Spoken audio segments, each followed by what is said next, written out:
The critics are afraid that instead of gaining attention, they'll lose airtime once President Duterte speaks, exposing their foolishness. Yun talaga yung panahon ni Duterte, makatao talaga eh, no? Si Duterte marunong makinig sa tao. Alam niyo po kung bakit? Very popular siya. Pwede niya pong i-insist yung ano na nga yung government hindi parliamentary. Ano na nga yung gobyerno sinusulong niya noon? Yung federalism. Kasi very popular siya eh. Pero ano sabi, narinig ko yung si Tatay Digong, hindi pa handa yung Pilipino sa federalism. Eh. Ayaw nila eh. Gusto nila direktang boto ng presidente. Okay. Alam nyo, eto lang ang ano ko, lagi kasi kaya kayo napoprostrate eh. Ilagay nyo po yung sarili nyo. Meron tayong leader na hindi tayo iniiwan. Nariyan pa rin ang mga Duterte hanggang ngayon. No? Nag-iisip kasi kayo beyond sa sinasabi ng mga Duterte. Meron na po bang sinabi yung isa sa mga Duterte na 2025 babagsak na si Marcos, mauupo na kami? Wala naman eh. Kaya kayo napoprostrate kayo kasi nilalagay nyo sa utak nyo yung, alam nyo yun, ipaubaya nyo yung politika sa mga politiko. Ipaubaya nyo yung paglilid sa mga leader. Yung mga pinakikinggan nyo, baka naman wala namang kasanayan sa politika yan. No? Baka vlogger lang din yan nakatulad ko yung pinakikinggan nyo na babagsak na, dapat iba. Doon po pumapasok yung frustration. Alam ko po yan, marami pong napoprostrate. Dito mga taga rito, hindi mo na nakikita minsan. Alam ko marami sa kanila frustrated na kasi nilagay nila sa sarili nila na ang tangi lang nilang paraan para masiyahan sila yung makitang mawala yung mga tao sa Malacanang. Frustration po kayo eh. Maging follower kayo ni Duterte, sumunod kayo sa mga Duterte, wala kayong masyadong pinoproblema, tapos.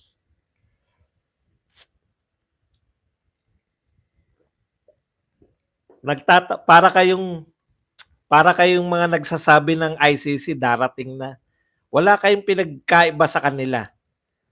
Yung mga June, July, lalabas na yung warrant of arrest ng ICC. Tapos hindi dumating ng June, July. September, lalabas na. Tapos hindi dumating. Sa November, lalabas na. Hindi dumating. Bago matapos. Walang katapusan yung pag-asa nyo. Mantalang may pwede tayong gawin. Ikampanya natin yung mga kandidato natin sa 2025. No? Ikampanya natin yung mga kandidato natin. Yung totoong laban po sa politika, wag po tayo yung beyond. Kung nariyan na yan, di suportahan natin. Kaya masarap po yung umaten kay sa rally. Kasi makikita nyo mismo, eto na kami. Umaten ako ng rally umaten po ako ng rally nung sa EDSA Shrine. Kahit po dumadami araw-araw, sabi ko, hindi, wala pa to, malayo pa sa katotohanan. Naroon ka sa ground eh. Makikita mo yung tunay na laban, hindi yung nag-i-imagine lang tayo rito na nag-imagine kayo sa harap ng inyong mga cellphone. Hindi ko po kayo yung binubuhusan ng malamig na tubig sa mga pangangarap nyo. Masarap pong pangarapin yung pinapangarap nyo. No, di ba? Pero hindi po yan eh. Makinig po tayo sa mga Duterte kung ano po yung laban nila. Wala naman po nagsabi na baka nga pag nanawagan na sila, hindi naman tayo tatalima. Di ba? Kasi napakasarap po ng pumunta ka ron. Nakita niyo po ba yung mga vlogger na nakasama ko ron? May nagsabi po ba sa kanila na sa ganitong araw baka wala po, eh. Kasi nakikita namin on the ground ano yung nagaganap. Tsaka na ano po kami, nasa-satisfy po kami dun sa ginagawa namin, may kontribusyon kami. Kanino niyo naririnig yang mga yan? Sa mga taong wala dun sa tunay na laban, sa mga taong wala sa rally. Kasi nga panay nag-imagine, wala. Bakit hindi ma-impeach si Castro? Hindi po ini-impeach. Pwede lang po siyang tanggalin. Tatanggalin lang po siya kusa. Oh my God, I hate drug tests. Yan. Anong ground that nag-file sila ng disbarment kay Tatay Digong? Actually, hindi ko nakita yung file. Pero sa mga pahayag nila sa social media at sa mga ano, yun nga, yung mamamatay tao, bastos, palamura at kriminal.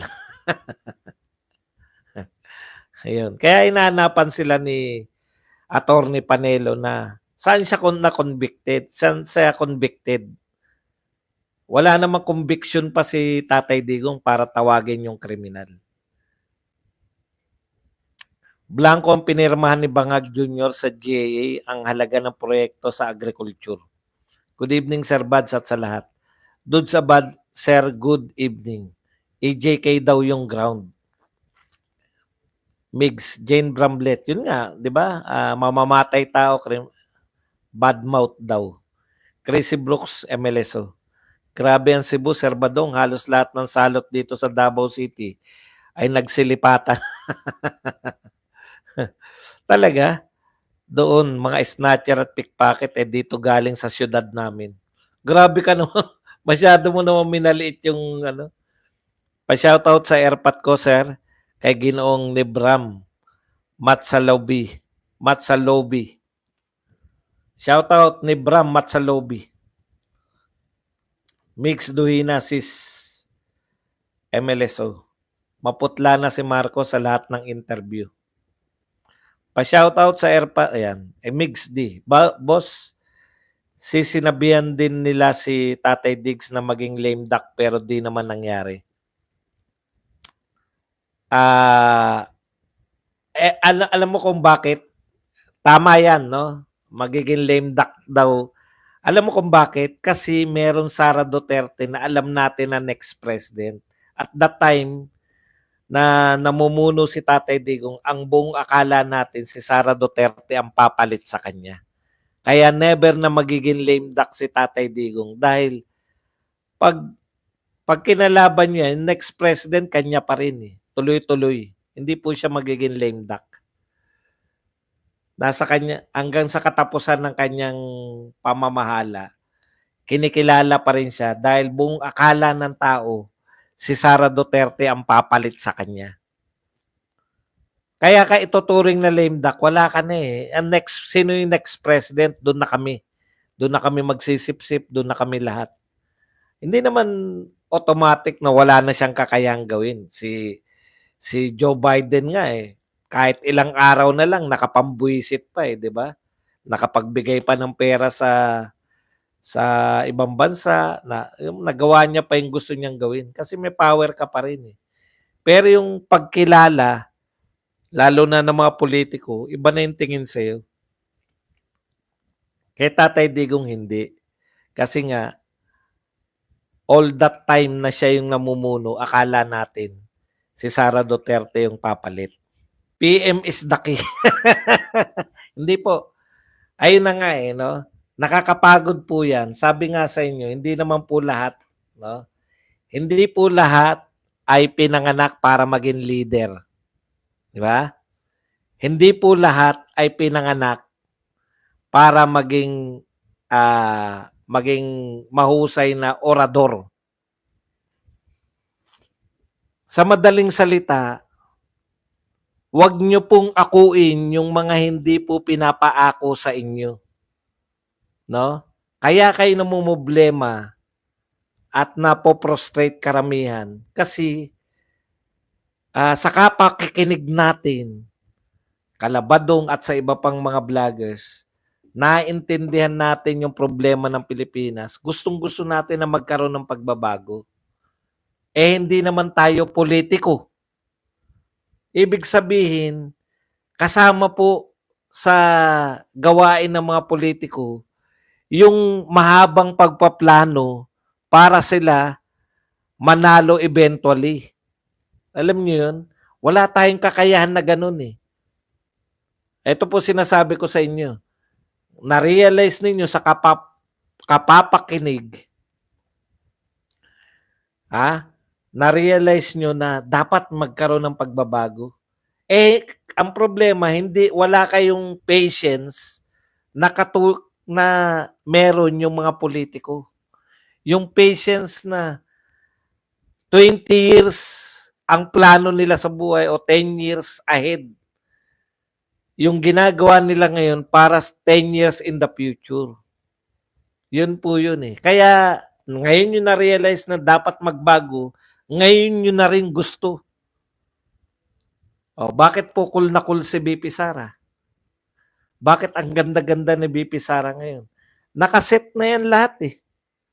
Hanggang 2028. And in fact, nagdeklara na ngayon eh. So yung set ng utak niya, mananalo ko sa, kunwari lang ganito yung setup niya, mananalo ko sa 2028. So ang gagawin niya para manalo sa 2028, ginagawa niya na ngayon. Nag-iikot siya, nag-organize ng mga leaders, kinokontak niya ng mga leaders. Matyaga po ang mga politiko. Hindi po yan. Kaya ang sabi ko nga sa inyo, kung hindi po tayo talaga sa politiko, hindi talaga tayo politiko, pero nagustuhan na natin ang pamumulitika, hayaan nyo po sa mga leaders natin. Kayang-kaya ng mga Duterte yan. Kita nyo si Tatay Digong, tawa-tawa pa yan. Nabubuang na tayo lahat pag may balitang masama. Pero tignan nyo yung mga Duterte, nakangiti pa lahat. Tignan nyo yung mga Duterte pag sinabi lang, kung ayaw na sa amin ng tao, di magpahinga na kami. Ha? Paano kami? Tayo yung natataranta eh. Yun po. Yan po ang mapapayo ko sa inyo.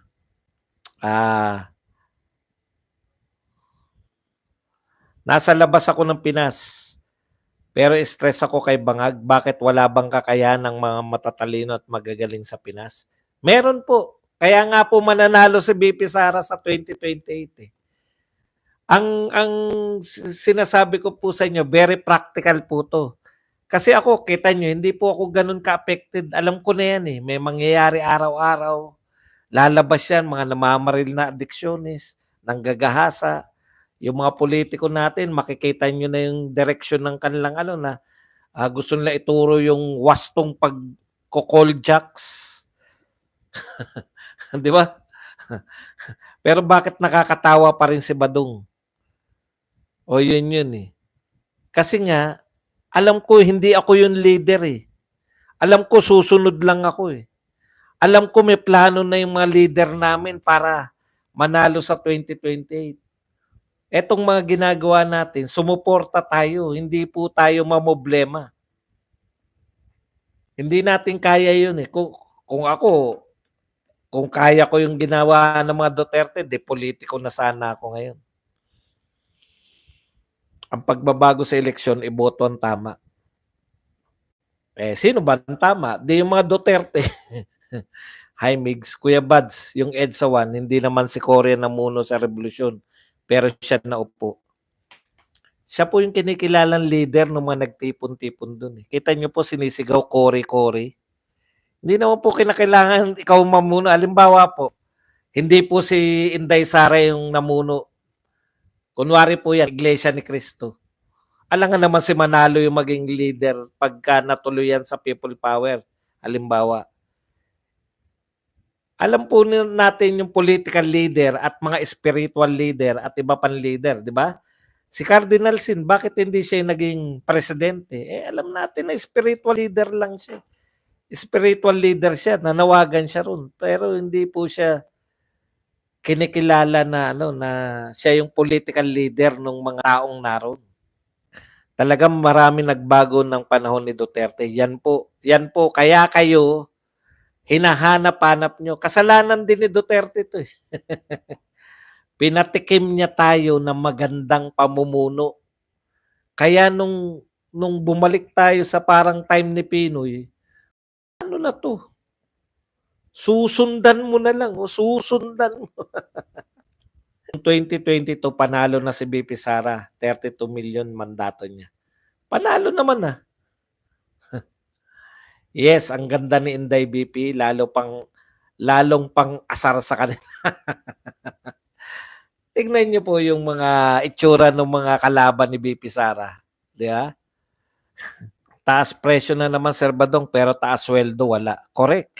Hindi nila matatapatan yang dami na INC rally kasi yung kanila hindi organic yung movement nila. Correct. Ano talaga yun? Organized. Very organized. Yung culmination, yung pati yung mga speaker, grabe, walang patid yung ano eh. Doon ako believe sa Iglesia ni Cristo, no? Kasi sa mga rally natin, 'di ba? Na naatinan ko. Siyempre, pag ako nagsasalita, hindi naman po sa pagbubuhat ng bangko. Pag ako nagsasalita, ang taas na ng level ng ano, pang ano ko, yung pang mga caption talaga na ano eh. Ako nagpapaganda sa mga rally caption. Eh. Tapos susunod yung mga kung sino lang gusto magsalita. Tapos sabay si Dado naman, tataas na naman. Dito pati yung alam mo yun, yung mula sa unang speaker, pataas ng pataas yung walang mag-uuwian dahil puta meron pa kasunod.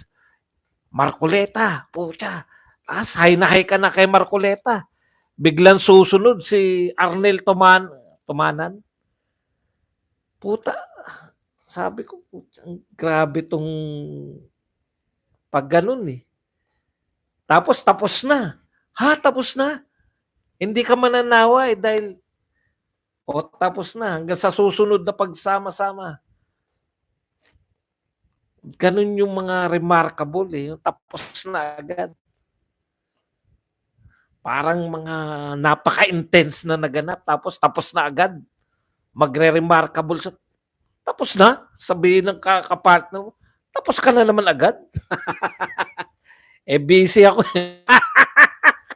May vlogs pa ako. Sige.